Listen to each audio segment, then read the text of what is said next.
Oi galerinha, aqui quem fala é a Tia Lia e hoje nós vamos começar a nossa primeira aula do nosso segundo livro, que infelizmente nós não podemos estar junto por todo esse processo de epidemia aí do coronavírus. Nós estamos com muita saudade, mas por enquanto nós vamos ficar nos vendo por aqui.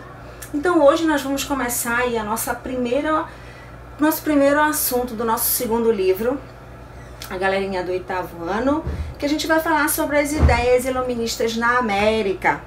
A gente relembra aí rapidinho do período do iluminismo, que aconteceu no século XVIII. Foi o surgimento, no século XVIII na Europa, e foi o surgimento aí dos nossos filósofos. Lembra dos filósofos que a gente trabalhou em sala? Voltaire, Montesquieu, John Locke, Roosevelt. Vocês lembram dele? Então, o pensamento, com a razão, com a ideia de que o homem poderia pensar por si só e não por influência da igreja e do governo absolutista. Ok? Lembram disso? Lembram, né? Então vamos lá. Esse iluminismo, essa ideia iluminista, ela vai sair da América, vai passar os oceanos e vai chegar onde? No Brasil. E aí, no século XVIII, como é que era o Brasil, lembra? Brasil colônia. Só que nessa época no Brasil não tinha universidades, não tinham escolas superiores. Então, os donos ali das terras, a elite, que a gente pode chamar assim, eles tinham filhos e como poderiam pagar, eles mandavam esses filhos para a Europa para estudar. Em Coimbra estudava-se direito, em Paris medicina. Então muitos deles, quando voltavam da América, quando voltavam da Europa, eles vinham com ideias de liberdade, ideias totalmente diferentes do que se tinha por aqui. Então, essa influência, inclusive, na época, foi até bastante reprimida e até proibida por alguns donos ali das terras, por toda essa movimentação de liberdade, porque a gente tinha aqui muitos escravos nesse período. Então esse pensamento, quando ele chega aqui no Brasil, ele vai fazer muitas modificações. As pessoas começam a pensar de forma diferente, ou seja, de liberdade, ideias revolucionárias, ideias de que você pode pensar por si mesmo, não somente o que a igreja fala, porque lembra que a igreja era incontestável. O que a igreja falava era como se fosse lei, né? Não poderia contestar. Até a chegada do iluminismo, essas ideias da razão, do pensamento, né? Então vamos lá. O nosso primeiro movimento, que a gente pode chamar assim, o movimento separatista. O que é isso? Em Minas Gerais, nesse período, era o olho de Portugal. Por quê? Era muito rica. Foi descoberto várias minas, vários minérios ali, foram descobertos muito ouro, que a gente trabalhou também isso no ano passado, no 7º ano, lembra? Então a descoberta ali de muito ouro, só que a gente vai falar esse ano desse declínio do ouro. Esse ouro ele começa a diminuir ali no finalzinho do século XVIII. Então a Inconfidência Mineira ou Conjuração Mineira, que ela tem basicamente o mesmo significado. O que significa isso? Conspiração contra algo. Então, Inconfidência Mineira, ela vai ser uma conspiração contra a coroa. Lembra que a gente é um Brasil colônia, nós somos colônia de Portugal. Então, tudo que é encontrado, nós estamos ali à mercê, podemos dizer assim, de Portugal, que é o que comanda todo o Brasil nesse período. Então a Inconfidência Mineira, ela vai acontecer em 1789 com influências do iluminismo, com todas essas ideias que a gente já falou. Só que também, Tia Lia, por que eu tenho ali um símbolo dos Estados Unidos? Lembra das 13 colônias que se uniram, foram independentes e formou aí os Estados Unidos? Então, também foi muita influência da independência dos Estados Unidos que fez com que esses pensamentos começassem a aparecer no nosso Brasil colônia. Então vamos lá. Então o declínio do ouro estava ocorrendo nesse período em Minas Gerais. Aí o rei João V começou a pensar assim: nossa, mas tanto ouro, como é que não tem? Como é que está diminuindo essa quantidade? Como foi que foi percebido isso? É que nesse período tinha um valor que eles tinham que pagar para Portugal. Então você tinha um valor ali que era estipulado pela coroa para que você pagasse esses impostos, podemos se dizer assim, para a coroa. Lembra no passado que nós estudamos sobre o ouro que era contrabandeado? Lembra do Santinho do Pau Oco, aquelas imagens que eram ocas por dentro e eles colocavam ouro para tirar do Brasil como contrabando? Então Dom João pensou assim: isso é contrabando, estão roubando ouro. Porque eles começaram a questionar, dizendo que não tinha mais tanto ouro para pagar tudo que Portugal queria. E eles falavam: não tem tanto, e Portugal não. Como? Sempre teve muito ouro. Então, com esse pensamento de Dom João, o que foi que ele fez? Não, vamos intensificar, vamos melhorar aí essa olhada de como é que está sendo retirado esse ouro, para ver se ele não está sendo contrabandeado.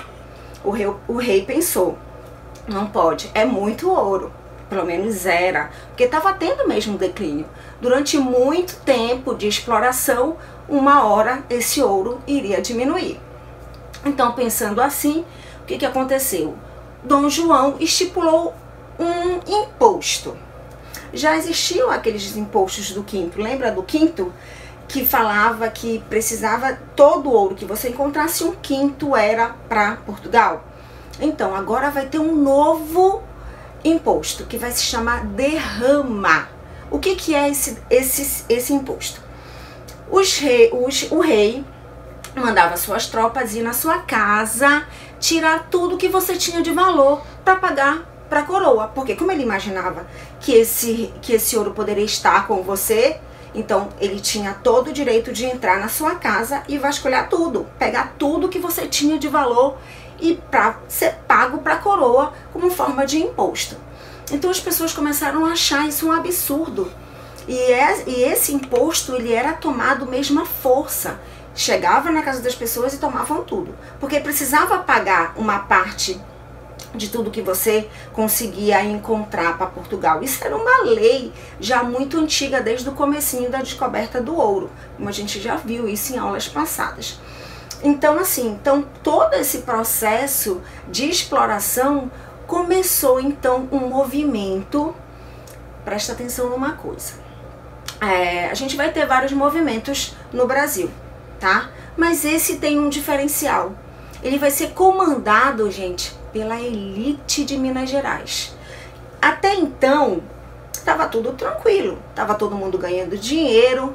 Só que depois, com esse declínio, todo mundo está perdendo, não só Portugal. Então, os mineradores, os poetas, por incrível que pareça, os padres começaram a se reunir. Os pensantes, os que tinham dinheiro de Minas Gerais, se reuniram e começaram a fazer um movimento. Nesse movimento vai surgir uma pessoa que a gente já conhece muito, José da Silva Xavier, o nosso Tiradentes. Ele era o mais pobre de todos os confidentes. Por quê? Ele era militar, ele ficava à frente do exército que ficava ali nas estradas do Rio de Janeiro para Minas Gerais. Então tinha ali umas estradas e ele ficava ali à frente desse combate de proteção para quem chegasse em Minas Gerais.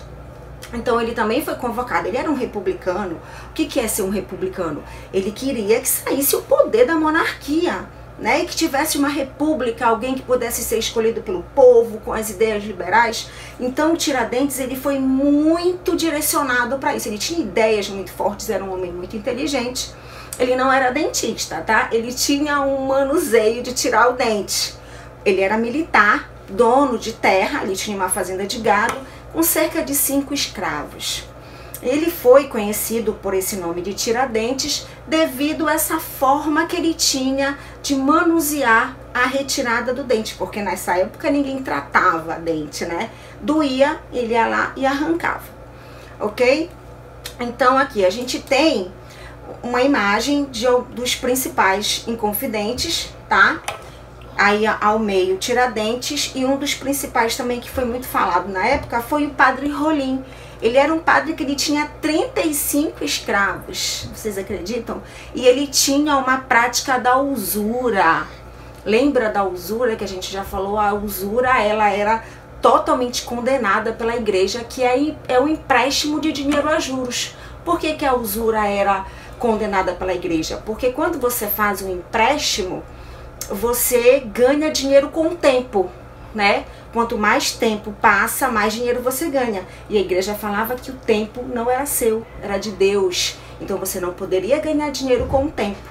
Então a igreja sempre condenou. Mas o padre Rolim, ele trabalhava com a usura nesse período. Mas ele era um homem também revolucionário que estava ali contra Portugal. E foi apontado como um dos inconfidentes. Então vamos lá. E quem eram esses revoltosos? Quem eram todos esses cabeças dessa inconfidência? Eram mineradores, eram trabalhadores livres, homens, advogados, médicos, comerciantes. Era a elite de Minas Gerais que estava fazendo esse movimento contra Portugal. Agora, por que que eles estavam fazendo isso? Vamos recapitular. O rei está achando que não, que tem dinheiro, que tem ouro para ser pago esses impostos, tá? Então ele pede para intensificar a fiscalização. Aí ele vem com o novo imposto, a derrama, que é a cobrança desse imposto forçado, ok? Então, vamos lá. Por esse motivo é que eles vão começar a se reunir para se organizar para ir contra Portugal. Só que eles querem uma das coisas principais que eles vão realmente querer nesse momento é a emancipação de Portugal. O que que é isso, tia Lia? É a independência. Só que eles não estão pedindo a independência do Brasil, galerinha. Eles estão pedindo a independência de Minas Gerais.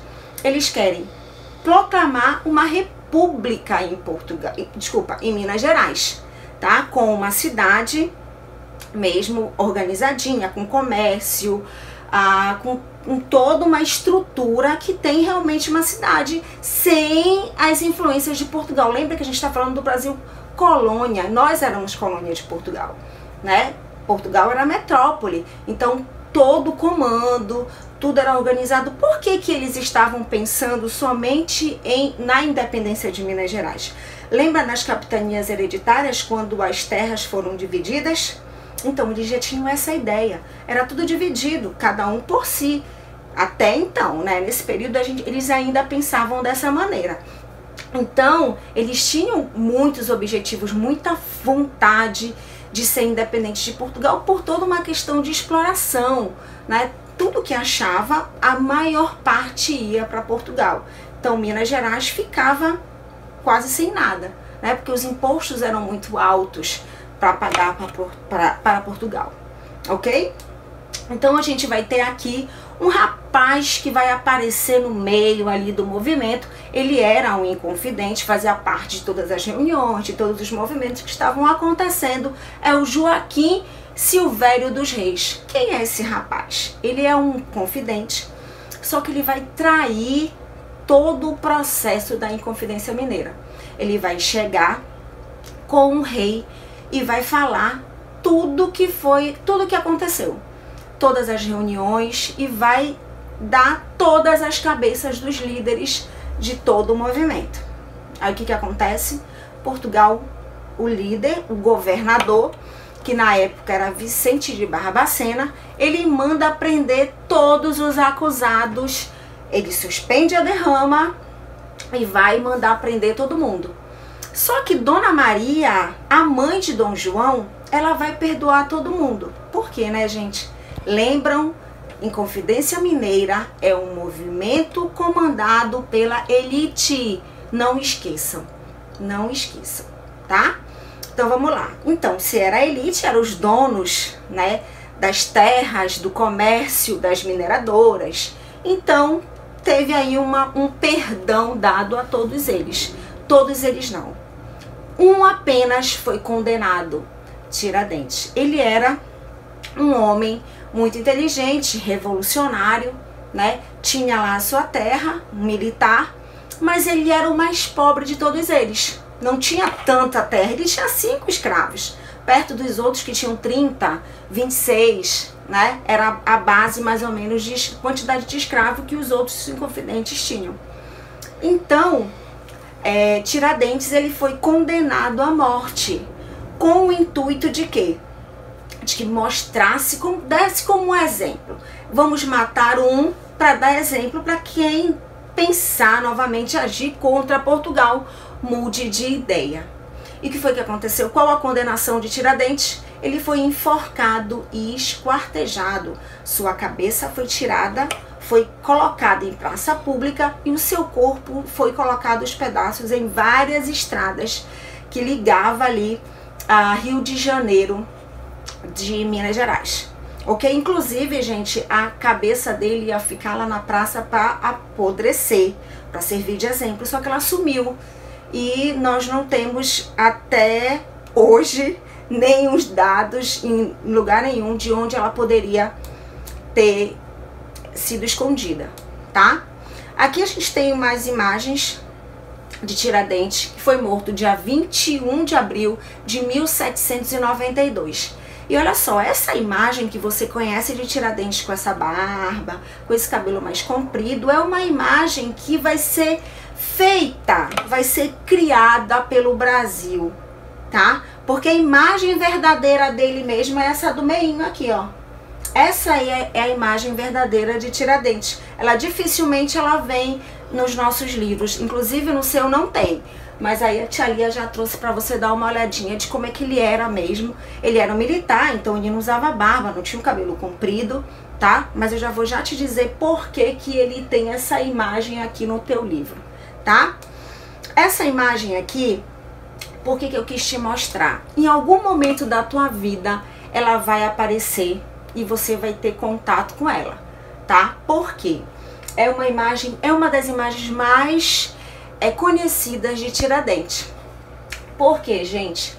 Em 1889 vai ter a proclamação da República. Então vocês sabem que a proclamação da República foi um golpe militar, tirando ali Dom Pedro II do poder. Então não foi uma influência do povo, foi uma influência somente militar. Então eles precisavam de um símbolo, alguém que caracterizasse como se fosse um herói. Eles precisavam de uma bandeira, precisavam de um hino e precisavam de uma pessoa, de um herói que pudesse proclamar ali também essa liberdade toda. E assim, foi pensado, além de militar, como Tiradentes era, ele foi um homem que morreu pela República, ele morreu pelos pensamentos de liberdade. Então, isso casava muito bem com o que os militares na época estavam procurando, certo? Então, olha só, eles criaram essa imagem, tá, gente, de Jesus Cristo. Por isso a ideia da barba, a ideia do bigode e o cabelo comprido. Olha só, a gente tem aqui a igreja, como a gente sempre trabalha e fala para vocês, a igreja ela é fundamental até um certo tempo aí da nossa história. A igreja ela é muito forte, a igreja é católica, né? Então ela tem ali a simbologia. Aqui é como se fosse uma cruz, tá? A maneira como ele tá aqui, ó. A imagem da igreja, esse braço caído aqui dele, ele lembra muito as imagens de Jesus Cristo quando tá na mão nos braços de Nossa Senhora.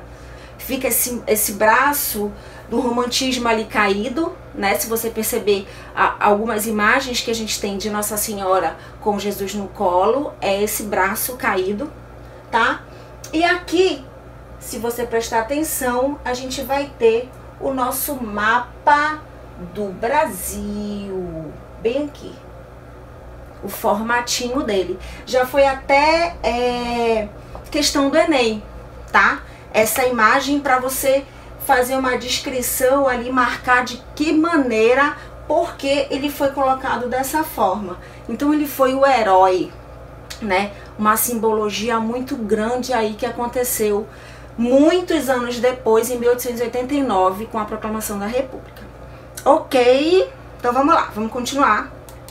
A gente tem aqui a Conjuração Baiana, que também pode ser conhecida como Inconfidência Baiana, tá? Porque, como eu falei para vocês ainda há pouco, é uma conspiração contra o governo de Portugal. Ok? Ela aconteceu em 1798, diferente da Inconfidência Mineira.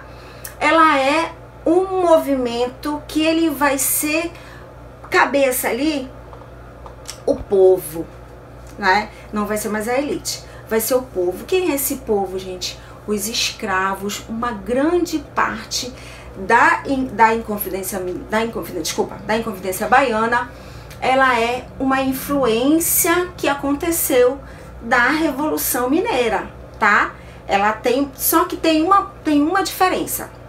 Ela vai ter influência iluminista, ela vai ter uma influência da Revolução, da Independência dos Estados Unidos, e ela vai ter também da independência da Revolução Francesa, da Revolução Francesa. Por quê? Lembra da Revolução Francesa, da nossa última aula, que a gente finalizou ali com a Revolução Francesa? Que eles tiram o rei do poder, lembram? Então, assim, eles começam a ter essa influência muito forte de que eles podem realmente ser livres. Diferente de Minas Gerais, a Bahia, ela sofria muito preconceito racial. Por isso tem uma grande quantidade de escravos e negros aí dentro desse movimento. Então, olha só, ela acontece em 1798, tá? São escravizados, trabalhadores livres, também que foram ex-escravos, comerciantes, homens de baixa patente, ou seja, tinham o exército, né, o militar ali, só que não eram os de alta potência ali, eram os mais baixinhos, eram os simples soldadinhos ali que estavam também influenciados nesse contexto. Ela pode também ser encontrada falando sobre revolta dos alfaiates. É a mesma coisa, tá? Porque tinha muito alfaiates nesse processo todo. Então, por isso que ela também foi conhecida como Revolta dos Alfaiates ou Conjuração Baiana. Então, assim, por que eles estavam com todo esse processo de revolução? Primeiramente, a capital de Portugal, ela era em Salvador. Ela é transferida para o Rio de Janeiro, tá? Então, o que acontece? Com essa transferência, você perde as suas vantagens de ser uma capital, você perde os seus recursos de ser uma capital, então você perde tudo isso. Então, qual é a consequência disso? Algumas crises financeiras que vão acontecer, né? As pessoas, elas começam a ter uma vida mais baixa, vai começar a ter situações de roubos de carne, de farinha, né? As pessoas vão começar a não ter nada mesmo. A crise econômica dentro da Bahia vai ser muito forte por todo esse contexto, né? Então, eles tinham também um nível muito alto de preconceito racial, tá? Então, a gente pode dizer que as causas foram a redução de alimento, a crise econômica, a saída da capital de Salvador para o Rio de Janeiro. Então, é todo um processo econômico, tá? Então, por que ela vai ser um movimento liderado pelos mais pobres? Porque é o pobre que está sofrendo, é o pobre que está morrendo de fome, é o pobre que está sendo o quê? Discriminado, né? Então, um dos objetivos ali da causa do preconceito todo que eles estavam ocorrendo, que estava ocorrendo com eles, é o que vai ser mais forte, aquele sentimento mais forte, né? De liberdade, de igualdade, né? Esse sentimento dos escravos lutando, do negro lutando por uma igualdade, ela já é de muito tempo, né? A gente sempre conversa muito isso em sala de aula, né? Que essa luta ainda continua até hoje, em pleno século XXI. Isso aqui é século XVIII, finalzinho do século XVIII, quase XIX, né? Então, olha lá, os objetivos da revolta, foi o que eu já falei pra vocês. O que eles queriam, gente? Eles queriam também uma proclamação. Eles queriam também uma emancipação. Eles queriam tirar Portugal do controle. Eles queriam ficar ali comandando, achando que daria certo, né? Uma diminuição dos impostos, porque eu saio como capital, então você deixa de ter os teus benefícios, então você vai pagar imposto como qualquer pessoa, como qualquer cidade. Esses impostos, eles começam a ser abusivos e as pessoas também não vão ter condições de pagar, né? Abertura dos portos, o que é isso? Eles queriam que os portos fossem abertos para ter direito a outros navios chegarem de outros lugares para fazer comércio com eles, né? Porque vocês sabem que durante todo um processo aí, a gente vai ter muitas cidades, elas vão ter acordos uma com as outras. Então, dependendo desse acordo, você chega até mim ou não, tá certo? Então, vamos lá. Esses daqui são os líderes da conjuração. Só que o que vai acontecer? Como eles são, a maioria negros, são pobres, né? Não tem uma situação muito boa como da Inconfidência Mineira, eles vão começar a fazer alguns panfletos. Esses panfletos eles vão distribuir na cidade. Olha só, chegou a ser, a gente pode dizer que chegou até a ser ingenuidade, né? Eles fazem esses panfletos e começam a distribuir como uma forma que as pessoas comecem a fazer força nesse movimento com eles. A gente tem aqui um dos mais fortes, um dos mais conhecidos da época, que vem a palavra assim, olha: animai-vos, povo baiense, que está para chegar o tempo feliz na nossa liberdade, o tempo de todos serem, o tempo em que todos seremos irmãos, o tempo em que todos seremos iguais. Esse era o lema deles na Revolução Baiana. Eles só queriam, de verdade, eles queriam que o preconceito acabasse, eles queriam que a fome acabasse, eles queriam ter o direito mínimo de comer, e não precisar roubar a carne, né? Então vamos lá. Então olha só, então com todos esses panfletos que foram distribuídos na Bahia, começa então a chamar realmente a atenção do povo e das autoridades. E o que vai acontecer? Eles vão ser presos, todos eles vão ser condenados à morte. Não tem como, né, gente? A maneira em que eles estão ali sendo oprimidos, já desde o processo da fome, quando é transferida a capital, não tem como. Eles são uma minoria, né? Então, por isso eles são condenados à morte. Uns são exilados e outros são condenados ao enforcamento, tá? Então essa é a nossa aula de hoje, com muita saudade de vocês. Beijo, até a próxima.